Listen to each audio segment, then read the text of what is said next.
Eti Sen is how are you in the Tree Akan language of the Ashanti tribe of Ghana, but also translates into Comment allez-vous in French, Ni hao ma in Mandarin, and Till Your Turn for those that know. Guests and collaborators are encouraged to take a step back and to check in with self. By checking in with self, you begin to explore how you're truly feeling, be it mentally, emotionally, spiritually, and of course, physically.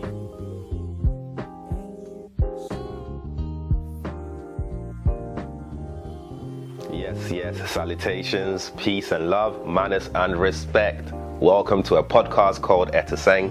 At a podcast called Eti Sen, the first question we ask is Eti Sen. If you've been listening, if you've been watching, you already know what that means. How are you? So allow me to ask you that question. Eti Sen. Now, if you're seeing me, you know we're about to get into a conversation. A conversation about mental health, wellness, and well-being. So stay tuned. We're about to take a deep dive, using myself as a case study, of course. So yeah, welcome to a podcast called Eti Sen. So welcome to today's episode.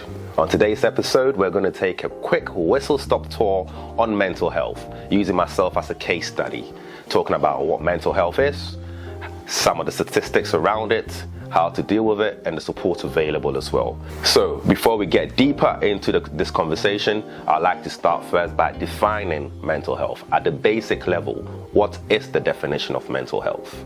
And essentially, it is the human condition with regard to your psychological, emotional, spiritual, and physical state, and how you manage all of these different states of living.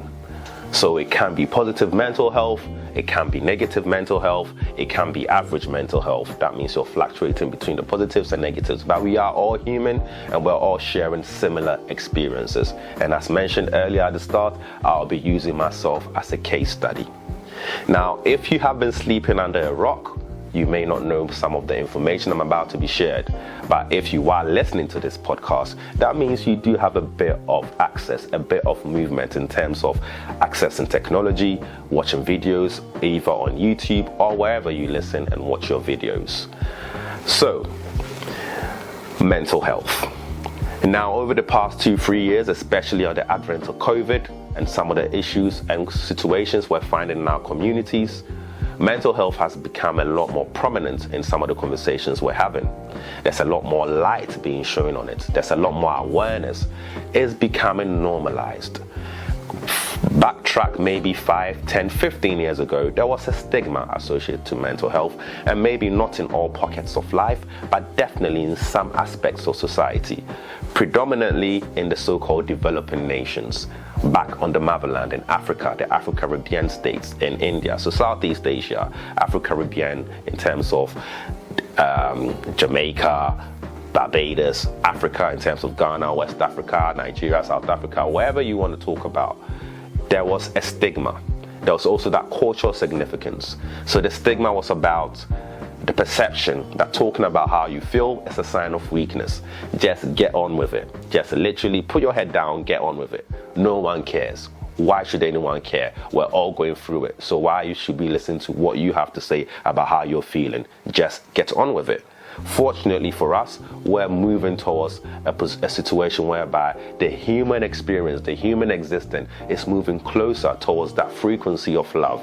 And if you love, you care. And if you care, you listen. And if you care to listen, you're able to provide support. So in terms of that trend, that movement, in terms of having those conversations about mental health, we're moving towards that place of acceptance. Acceptance that this is part of the human condition. We live in a place where, because of the distractions, because of the objectives in life that we're trying to achieve, we have to deal with some of that mental health. So, when I talk about communities and societies and some of the nations that don't have a good infrastructure around mental health in terms of institutions, in terms of access to support, how is this changing and how can we make positive impact to help with this change? It's all about having conversations. creating safe spaces, safe environments whereby we can normalize having these conversations. We're moving past the state whereby no one cares anymore. There's an agenda now, a clear agenda to make this normal. So we need to be at the forefront of this. We need to start raising awareness. We need to start adding more traction to this, because as it develops traction, it becomes more widespread. We get into a state whereby the human condition, holistically, as a whole, globally, is moving towards the same purpose. That is more care, more compassion, more awareness, that we are all the same, living different experiences, all for the same good, which is for us to evolve collectively. So we need to let go of that stigma. And if you're having this stigma, if you're having this shame in terms of feeling a certain way, that's fine. It's part of the human existence. Just start with yourself. Start by telling yourself that it's okay to have these conversations. I know culturally, traditionally, even in some aspects religiously, we're expected to just hand over that responsibility to someone else. But it starts with self. Be that change you want to see out there. Start with yourself. Charity begins at home, so start with yourself. Mentally, emotionally, spiritually, and of course, physically. Now let's get into that quick whistle-stop tour about how I'm dealing with the current human condition we're all facing with. You know, we jump from the frying pot into the fire. What's the frying pot? The actual corona. Yes, remember corona? COVID-19? It seems like such a blur, innit? But literally for about 2 years of our life, that was our daily occurrence. COVID, and that whole social distancing aspect of it. We've left corona, and now we're faced with a global war. Or at least it feels like a global war, isn't it? We have the war in Ukraine right now, which has had a significant impact on anyone living in Europe and literally the rest of the world. Cost of living increasing, inflation increasing, and we're now in a recession. So as the cost of living increases, as inflation increases, we then go into a recession. So we jump from the frying pot to the fire, and undoubtedly this will have an impact on our mental health. It will have an impact on our spiritual health. It will have an impact on our emotional, and of course our physical as well. Now for some people, you may come out better than you started. Some people, average, neutral, no change, and for some people, worse off. That is the human experience. That is the human condition.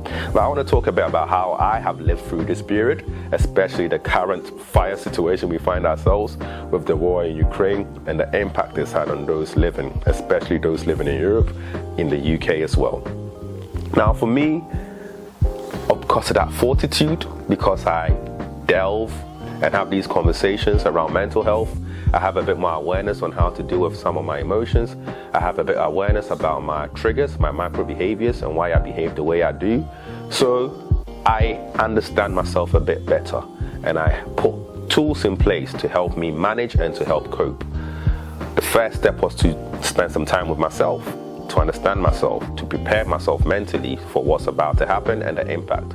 Of course, based on the newspapers, based on socials, based on whatever you may be reading, wherever you find your information from, it feels like we're being told how critical this is.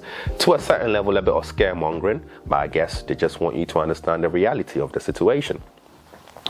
I also have a very good support network available to me.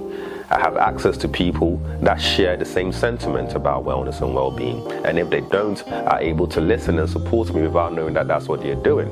In the same vein, I'm available to them as well to listen and support. Even if you can't offer any advice, at least you can provide a listening ear. Sometimes it's just about allowing someone to offload, literally just express themselves, offloading how they're feeling.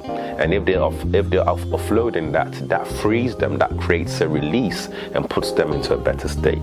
So being that person for someone is also vital, and also having someone for you that you can offload to means that you have that mutual relationship. So I have a few people in my circle of friends, in my circle, in my family, acquaintances, and even colleagues sometimes in my professional background also, are able to have these relationships where we utilize each other properly, in the sense of we're there for each other when things seems to be going bad, whatever bad means to you.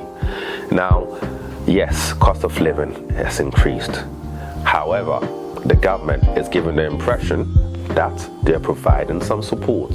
So they're giving us those, decrease, cutting back taxes, payments on national income, payments on your actual wages. All of that seems to be decreasing, and in fact they're even sending some checks to some addresses, but they're looking to provide solutions to help alleviate some of the concerns and some of the increase.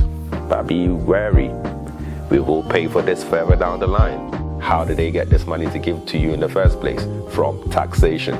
The money didn't come out of thin air, and even if it's printed, it is printed as a debt to the populace. So even though you're receiving support from the government, once this is solved, once we move past this phase, we are going to pay back for it. So that's just me throwing a bit of a spanner in the work, just me being a bit of a spoil sport, if you want to call it that. But I'm just giving you the reality of the situation. Nothing in this world is free, literally, apart from oxygen. Or is it free? Are we paying for that without even knowing? Anyway, I digress. So, in terms of how I've dealt with this, just being prepared that this is going to have an impact. And if it's going to have an impact, how is it going to have an impact? Just staying in tune, being aware, monitoring my behavior, understanding that an impact is being had, and just knowing how to managing it by putting in tools in place that I know can help me manage it, utilizing the resources available as well, reaching out to people. It doesn't have to be an individual if you don't have people in your world or in your circle that provide that support. There's several organizations, link in the description below, that provide this type of support as well, from Samaritans to Shelter to Mind. All of these charities, these organizations provide support. Link in the description below and how to access this. It can be literally through one-to-one consultations, it can be virtual consultations, it can be a telephone, it can be a chat box. So many different tools available in terms of seeking that support. So if you don't feel like anyone in your circle, you don't want to share that information because of some of the stigma, some of the shame associated with mental health, associated with financial crisis, we need to normalize these conversations. So just seek that support. If you want to have a chat with me, I'm here. Links in the description. I'm happy to have a conversation with you. Literally anonymous if it has to be. So just utilize your network, utilize the support available. The first step is to take one. Just take that step. Let's not start creating realities about what will happen and how we don't know. The only thing we know is the action we're going to take. The reaction, we can't even tell. You can speculate, you can take a good guess, but that's what it is, speculation and guessing, nothing factual yet. So just take that first step of seeking support if you can't. Speak to someone in close enough to you or someone within your circle. The trend is very, very alarming. As it stands, a lot more people having access and resource to mental health, a lot more people still reporting cases of mental health. And how does mental health manifest in your reality? How does it manifest in reality in general? These are your bipolar disorders. These are your post-traumatic stress disorders, anxiety, depression, all of these are examples of mental health or poor mental health manifesting itself in reality. So accept it. Accept that these things are going to happen. The difference is on the spectrum of things, how severe is it? And based on the severity means how it impacts your reality. Based on how it impacts reality determines the level of support you may be willing to go and seek or receive. But everything in life begins with self. You have to start with yourself. Take that first step and let the universe attract everything else towards you. So, where do we go from here? This too shall pass. We've already jumped from the frying pot. We've jumped into the fire. After the fire, where else are we going to go? Now, wow, it's getting peak out here. But trust the process, trust the process, trust the process, trust yourself. Just have a bit more faith in your ability to make decisions that benefit you. It's even more sweeter if you're able to make these decisions that benefit you without jeopardizing someone else. And that's the beauty of life, when we can have that mutual experience without impacting adversely someone else. So just trust the process. and stay focused towards the goal. You'll be surprised at some of the results you will achieve. But, as the saying goes, be prepared for failure, knowing fully well that you're going to succeed, but just be prepared, just in case. Don't worry, man. You got this, because I've got this. I've got this, and if I've got this, you've got this as well. So stay true to yourself, seek support if you need to, utilize your network, utilize your circle, but also use the tools available. Tools, your phone, laptop. If you don't have phones, there's books. There's a lot of information, a lot of knowledge out there that can help. But once again, if you are in a state of depression, maybe you're not quite keen to go and seek this knowledge because of where you are mentally, but it shall pass. Accept it, be aware, and trust the process. I want you to remember this. You are not alone. I accept that we're all having what may seem as unique experiences, but be rest assured that what might seem uniquely to you is actually relatively similar to my experiences as well. For I am you and you are me, and we're all having a collective experience that will help us evolve to the next plane of existence. But anyway, just to give you some statistics to back that statement up. 1 in 4 of us, that's 25% of us, are going to go through this life experience manifesting and experiencing some sort of mental health disorder. Of this 1 in 4, 1 of 6 are then going to actually seek support, seek some sort of help, and have access to the support and help. Of this 1 in 6, 1 in 8 will actually have treatment. So I can see further down the line, the numbers begin to decline. Of the 25% that will have some sort of mental health disorder, only about 17% will actually seek treatment, and only about 12.5% will actually get this treatment. Now, seeking the treatment and eventually getting the treatment is all determines on your access to these support services. Link in the description below. Now, there are some groups, some communities that are misrepresented and underrepresented when it comes to A, having access, B, seeking the treatment, and C, actually getting this treatment. In these groups, in these communities, there's also a stigma. There's also that shame in terms of having these conversations about mental health. The groups in particular are the LGBTQ plus groups. We're talking about the Black ethnic minorities, British, Black British, these groups. And we're talking about the groups that have some sort of experience of substance abuse, those that have experienced the criminal justice system, those that have also been unfortunate enough to experience some sort of homelessness. These groups are normally vulnerable and also susceptible to feeling the impacts of some of the decisions and the conditions that leads to manifesting mental health disorders. So, what can we do? The first thing is to start with yourself. Now, I know it's challenging when you're going through these mental health disorders, be it anxiety, depression, bipolar, be it post-traumatic stress, panic attacks.